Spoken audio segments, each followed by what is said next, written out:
Private housing scheme کے rules بنائے گئے ہیں. لاہور شہر میں ان لیگل کنسٹرکشن یا ان لیگل سوسائٹیز کا جب ذکر کرتے تھے تو لاہور پہ ابھی تو ہماری ڈویژن کی حدود کم ہو کے ڈسٹرکٹ پہ رہ گئی ہے. ڈویژن میں ہمارے پاس 586 ان لیگل سوسائٹیاں تھیں جب ہم آئے تھے. ہمارے آنے کے بعد اس پہ یہ ڈسکشن بھی شروع ہوئی کہ یہ ان لیگل سوسائٹیز کا فیصلہ کرنے سے پہلے یہ بھی جاننا ضروری ہے کہ یہ بنتی کیوں ہے. اس کو جاننے کے لیے اور پتہ لگانے کے لیے جیسے منسٹر صاحب نے بتایا کمیٹیز فارم کی گئی اور سٹیک ہولڈرز کو ڈالا گیا. سب سے بڑا سٹیک ہولڈر پاکستان میں آباد کے نام سے association of builder and developer ہے, اور میں ایکچولی ان کا شکریہ ادا کرنا چاہتا ہوں کیونکہ ان لوگوں نے اس میں ایکٹیو پارٹیسپیشن کر کے اپنا انپٹ دیا. ان کے پاکستان میں کوئی 1,500 ممبر ہیں اور پاکستان کی واحد آرگنائزیشن ہے جو DGTO سے رجسٹرڈ اور اپرووڈ ہے, اسی لیے ان کو ہم نے انگیج رکھا تھا اس کے اندر, اپنے ہر پروسیس میں انگیج رکھا ہے. اس کا فائدہ یہ ہوا کہ آج وہ رولز بن گئے ہیں جن رولز کے تحت پہلے جو لاہور میں 4 سال یا آپ کی 2-3 سال سے کم میں تو کوئی سوسائٹی اپروو ہی نہیں ہوتی تھی.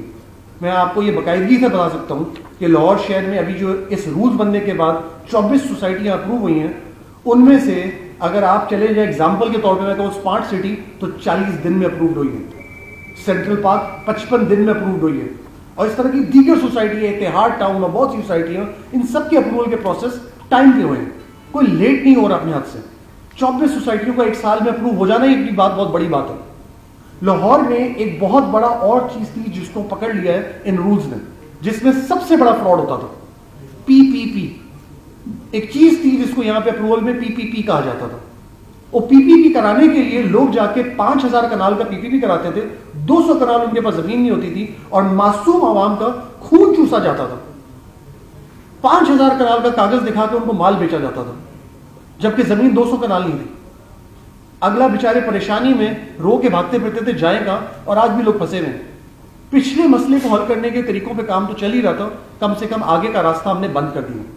اب کوئی PPP نہیں لینی کسی نے, ایک ہی لیٹر دے گا LDA جب اپروول کا دے گا, اسی اپروول کے بعد بیچنا ہے, اسی اپروول کے بعد کام شروع کرنا.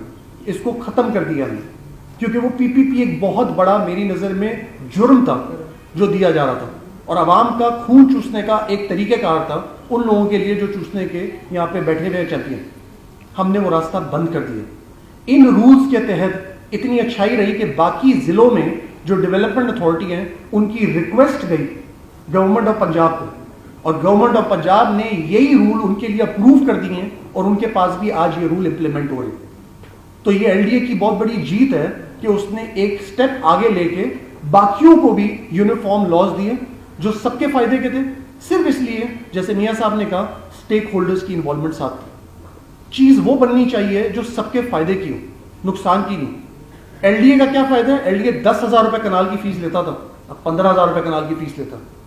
LDA کا ریونیو کم نہیں ہوا جناب, LDA کا ریونیو بڑھا ہے, ہم اس کو بڑھا رہے ہیں. ہاؤس ہولڈ کے اندر اس میں تقریباً جو چیزیں آ گئی ہیں جس کو نالج بتا رہا ہوں, 13,500 کنال ہے. 13,500 کنال میں جتنی کنسٹرکشن کی ایکٹیویٹی ہو جائے گی وہ لگ بھگ 122 بلین ہے. اور لاہور شہر میں 1980 میں 30,000 گھروں کی ضرورت تھی, آج لاہور شہر کو 2,20,000 گھروں کی ضرورت ہے سال کی. تو یہ ساری چیزیں ان سے پوری ہو رہی ہیں.